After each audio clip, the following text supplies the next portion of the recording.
Merhaba arkadaşlar, kanalıma hoş geldiniz.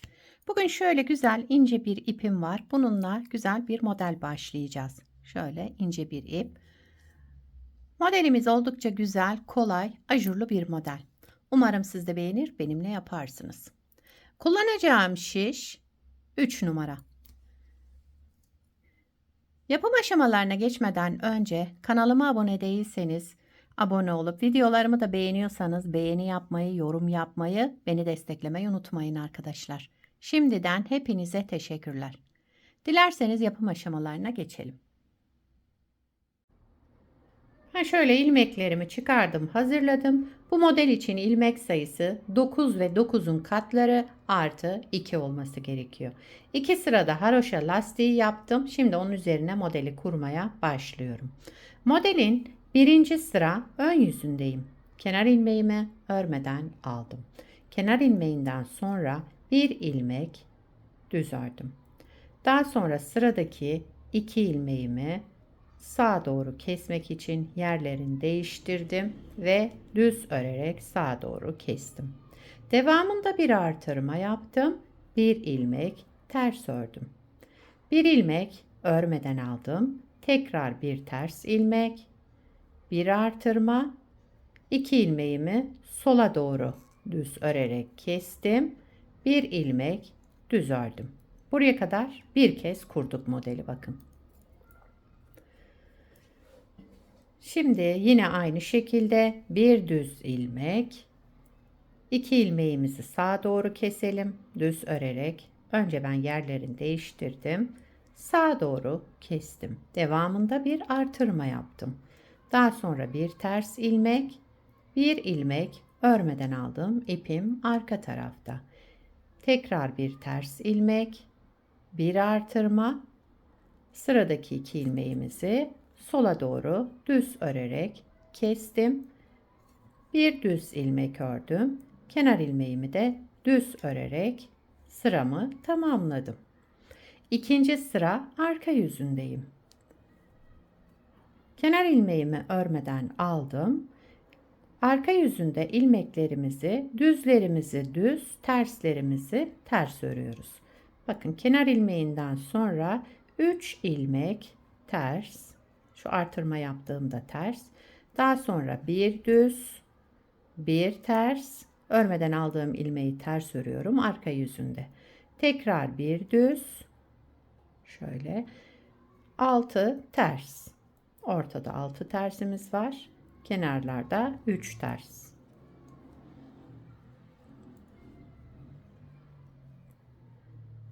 Bir düz, bir ters, bir düz. Sıra sonunda 3 ters ilmek, bir de kenar ilmeğimi düz olarak ördüm. İkinci sıramı tamamladım. Üçüncü sıra ön yüzündeyim. Şöyle.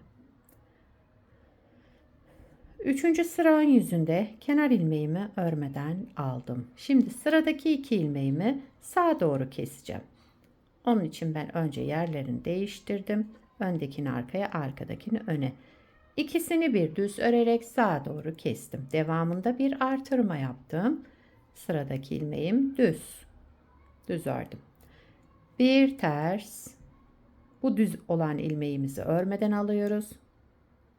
Bir ters. Bir düz.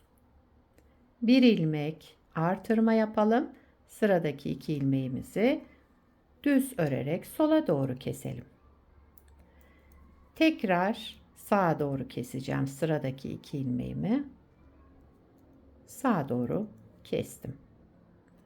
Devamında bir artırma yaptım. Sıradaki ilmeğimi düz ördüm.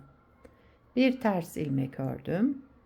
Bu düz olan ilmeğimi örmeden aldım. İpim arka tarafta. Bir ters ilmek ördüm. Bir düz ilmek ördüm. Daha sonra bir artırma. Sıradaki 2 ilmeğimi düz örerek sola doğru kestim. Kenar ilmeğimi düz olarak ördüm. Dördüncü sıra arka yüzündeyim. Son sıramız, modelimiz 4 sıradan oluşmakta. Arka yüzünde yine ilmeklerimizi Düzlerimizi düz, terslerimizi ters örüyoruz. Bakın 3 ters, 1 düz, 1 ters, 1 düz. Yani ilmekleri olduğu gibi örerek devam edelim. Modeli şöyle 4 sıradan bir kez kurmuş olduk. Şimdi bir kez daha kuralım modeli. Tekrar kuruyoruz. Modelin birinci sıra ön yüzündeyim. Kenar ilmeğimi örmeden aldım. Bir düz ilmek ördüm. Daha sonra sıradaki 2 ilmeğimi sağa doğru şöyle kesiyorum. Sağa doğru kestim. Kesme işleminden sonra bir artırma yaptım. Bir ters ilmek. Bu ortadaki düz ilmeğimizi örmeden alıyoruz. Devamında yine bir ters ilmek. Şöyle bir artırma. Sıradaki 2 ilmeğimizi düz örerek keselim. Bir ilmek düz örelim. Modelin bir dilimini şöyle tamamlamış olduk. Yine bir düz ilmek. Sıradaki 2 ilmeğimizi keselim. Sağa doğru düz örerek kestim. Daha sonra bir artırma yaptım. Bir ters ilmek. Bu düz olan ilmeğimizi örmeden alıyoruz. İpimiz arka tarafta. Bir ters ilmek, bir artırma. Sıradaki 2 ilmeğimi düz örerek sola doğru kestim. Bir düz ilmek ördüm. Daha sonra kenar ilmeğimi de düz olarak ördüm. Sıramı tamamladım. İkinci sıra arka yüzündeyim. Kenar ilmeğimi örmeden aldım. İlmeklerimizi arka yüzünde, yani terslerimizi ters, düzlerimizi düz örüyoruz. Artırmalar da dahil ters. 3 ters ördüm. Bir düz, bir ters, bir düz. Ortada 6 ters.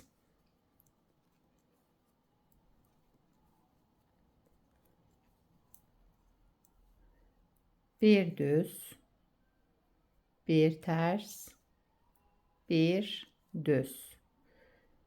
Kenarda 3 ters ilmek. Bir de kenar ilmeğimi ördüm. İkinci sıramı tamamladım. Üçüncü sıra ön yüzündeyim. Üçüncü sıra ön yüzünde kenar ilmeğimi örmeden aldım. Şimdi sıradaki 2 ilmeğimi kesiyorum. Sağa doğru ilmeğimi çevirdim ve ikisini bir düz örerek kestim. Kesme işleminden sonra bir artırma yaptım. Bir düz ilmek ördüm. Bir ters ilmek, ilmeğim ters, yine ters ördüm. Bu düz olan ilmeğimi örmeden aldım. Yine bir ters ilmek, bir düz ilmek, devamında bir artırma, daha sonra sıradaki 2 ilmeğimizi düz örerek keselim. Geçtik ikinci dilime. Önce sağa doğru kesiyorum. 2 ilmeğimi topladım ve sağa doğru kestim. Devamında bir artırma yaptım. Bir düz ilmek ördüm. Bir ters ilmek. Sıradaki ilmeğimi örmeden alıyorum. İpim arka tarafta. Bir ters ilmek, bir düz ilmek. Şöyle. Bir düz ilmekten sonra bir artırma. Daha sonra 2 ilmeğimizi düz örerek keselim. Kenar ilmeğimi de düz ördüm. Sıramı tamamladım. Üçüncü sıramızı. Dördüncü sıra arka yüzüne gelince yine aynı şekilde örüyoruz. Kenar ilmeğimi örmeden aldım. İlmeklerimi, terslerimi ters ördüm. Bakın 3 ters ilmek, bir düz, bir ters, bir düz. Devamında yine 6 ilmek ters. Daha sonra da düzlerimizi düz örüyoruz. Sıramı tamamladım. Modeli 2 kez kurmuş olduk. Bakın şöyle. Bir de daha önce yapmış olduğum bir parçam var. Bunu da göstereyim size. Bunda lastik yapmadım arkadaşlar. Sadece altta başlama ipimi 2 kat kullandım. 2 kat iple ilmeklerimi çıkarttım. Bunda da şöyle 2 sıra haroşa lastik yaptık. Her ikisini de uygulayabilirsiniz. Hangisi hoşunuza giderse. Şöyle zarif ve güzel bir model, gördüğünüz gibi sanki dantel gibi duruyor şöyle. Modelin arka yüzü de bu şekilde. Bunu her türlü örgülerinizde kullanabilirsiniz. Yetişkin örgülerinde, çocuk örgülerinde hepsinde kullanılabilecek harika bir model. Özellikle şal yapımında, hırka, süveter hepsinde kullanılabilir. Sizler de nelerde kullanacaksınız onları yorumlarda belirtirseniz sevinirim arkadaşlar. Yapacak olanlara kolay gelsin. Bir sonraki videoda görüşmek üzere. Hoşça kalın.